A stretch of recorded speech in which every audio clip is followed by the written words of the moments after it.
Okay, so this is still Monday.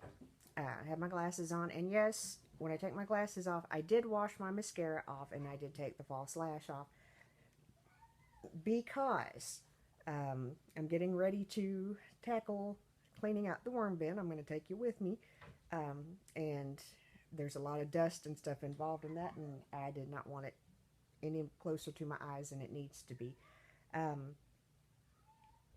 But I'm going to show you how my worm bin has been neglected severely for a few months, or a few weeks, more than months.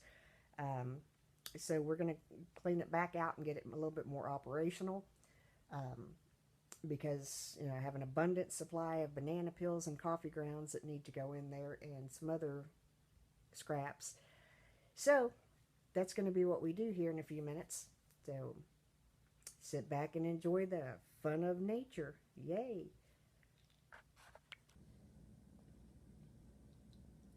Okay, this is the first part. The bin has kind of become a catch-all. On top of it is just what I used to give the dogs water, which is kind of sad. But I have it covered up in a sheet, just simply to cut down, number one, on gnats, number two, because I haven't been able to keep it going like I would like for it to be, and because it was cold in winter time, and it's just to add a little bit more heat, a little to help them continue to consume everything at the rate that I need them to, which has not been good either way because, well, it's been so cold. But anyway, I had planned on moving this downstairs to my storage, but it did not happen, and then it got cold, and so it had to be brought back up here. But today we're going to deal with at least the mess in one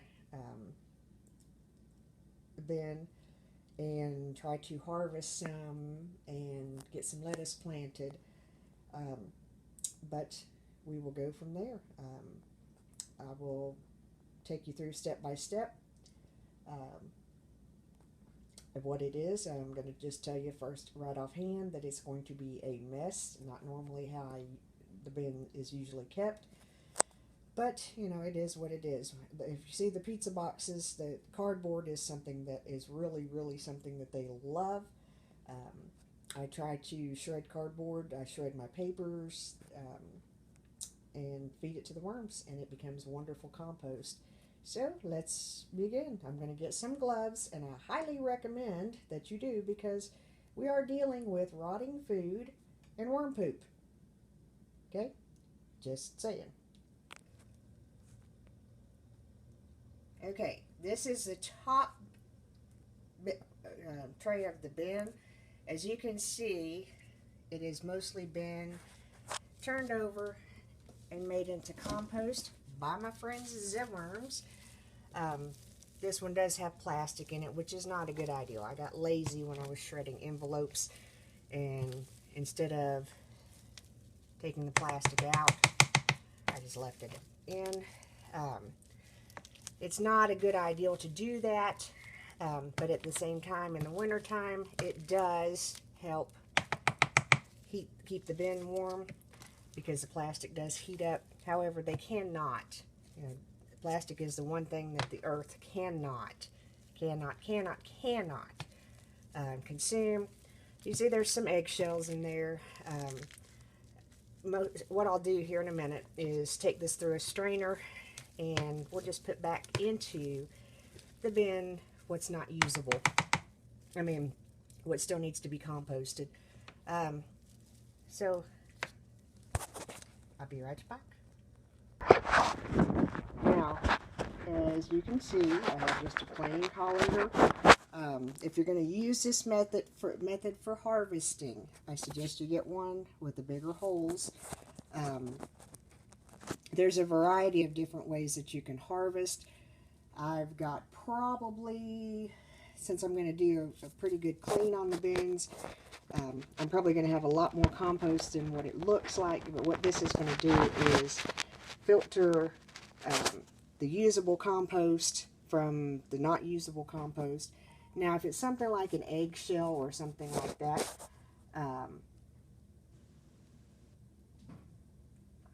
then you have your choice. You can either put it back into the bin,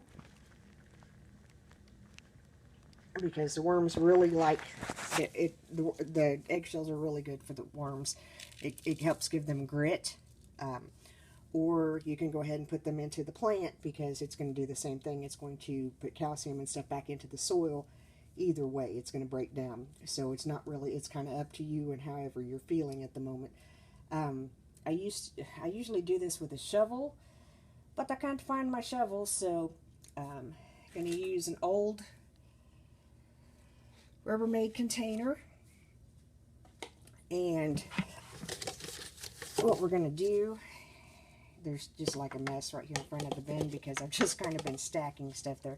But what you're going to do is simply just take, and obviously if you look at this, this is, you know, it's not been composted. I think this Kleenexes and things of that nature can go in the bin. This is one that I probably, looks like it's a paper towel.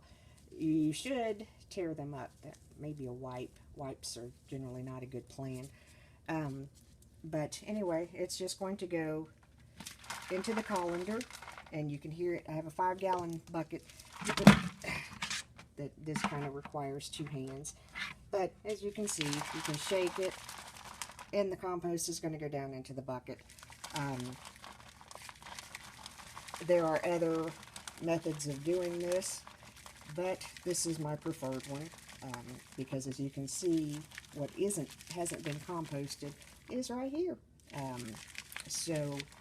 And you also can see if there's any worms lurking about. Usually the top tray, you take the tray that's on the bottom and bring it to the top whenever they're finished turning it over, and because the worms will burrow up for food. They'll burrow down to get away from light, but they'll burrow up for food, which is why this system works. Which, just looking at this bin, it's going to be a job, because there's a lot of collection in the bottom. Anyway, this is kind of one of the things that I do to cut down on how much stuff that I throw out, because once it's garbage and it's in a bag, it just goes to the dump in the bag, and although it may break down in the bag, there's no place for it to go, because again, you know, plastic does not break down. So this kind of helps it break, you know, helps me put, see, you know, just out of that, there's this much. And, you know, there's a lot of debris that hasn't broke down, and, you know, there's plastic in this bin that won't break down. But anyway, I'm going to finish this tray, and then we'll move further throughout the bin, and I'm going to clean it out and reset it, and put some more feed in some trays to try to clear my freezer out, because there's a bazillion banana peels and coffee grounds and other fruit scraps and things of that nature that need to be dealt with and put in the bin, and getting it ready, because, you know, we're running into March, which is, you know, garden season, and we'll deal with that too. I'll make some videos on what I plant. But avoid, so you can see the plastic in there, avoid doing that. That was just a lazy thing by me. But anyway, you're basically just going to shake it. This colander is only for the worm bin. So if you come to my house, I have Tupperware colanders that I use to prepare food. This was a cheapy one from Walmart, and I bought it just solely for this purpose. So, and yes, I do clean it after I use it. So anyway, see you in a bit. Okay, as you can see, this is probably,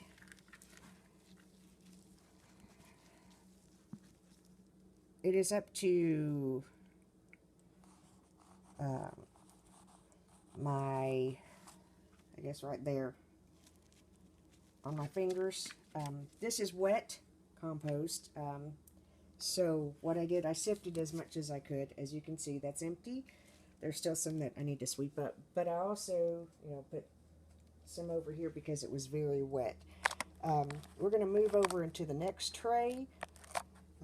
don't know why I'm giving you an excellent shot of my leg. But anyway, I'm going to go wash this tray out. Is simply use a little bit of dish soap and scrub it out, wash it, let it dry, because that's going to be our new tray. It's going to be our starter tray, and we'll move forward. Okay, I went ahead and cleaned out the bottom. I didn't clean the tray really good. I just wiped it down because there's just no point really. But everything is getting ready to be put back together. I am going to start a new tray. However, I'm not going to be able to do the clean out that I thought I was going to do, because as you can see, this is very, very wet. So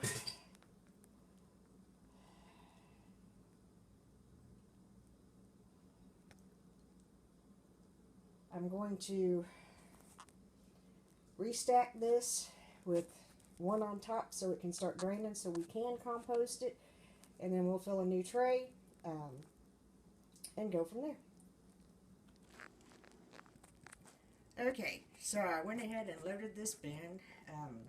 I'm getting tired and shaken, so I have to hurry wrap this up. I'm running out of spoons.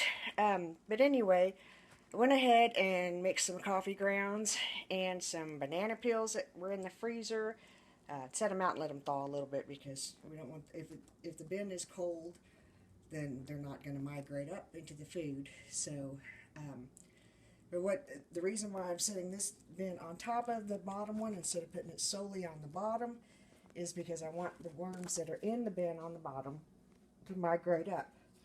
And what's going to happen is in about a week, I'll be able to take it off and start harvesting it. Pretty much all of my bins, or my trays, are very ready. So what I'm going to do is stack everything back up. Put the top bin on to where it can start to dry out. And then in a few days, we'll be able to harvest it. And I normally put an empty tray between the trays, but I can't do that today because all of my trays are very full and very wet. But like I said, I've been negligent on this bin. I think the worms that are in my second bin have not made it. But we will take care of that as soon as we can, which is not going to be today. But I'm going to put everything back together. While I had everything apart, I did clean the floor and the wall behind there, because as you're loading the bin, sometimes stuff splatters or whatever. It's just, while everything's pulled out of there, why not clean it? But I think these bins will stack to, I think, 7 or 8 trays. I bought one from Uncle Jim's Worm Farm. That's where I get my worms. Bought the other one from Earth Living or Easy Living or something like that. I can't remember now. I think it was on sale. But I like doing business with them, but I prefer to do my worm business with Uncle Jim's Worm Farm. Anyway, that's all we got for today. I'm going to stack it back up. Have worms trying to escape because, I have them in the light. And I need to clean up everything and clean me. So have a good day. We'll see you next time in the Worm Adventures.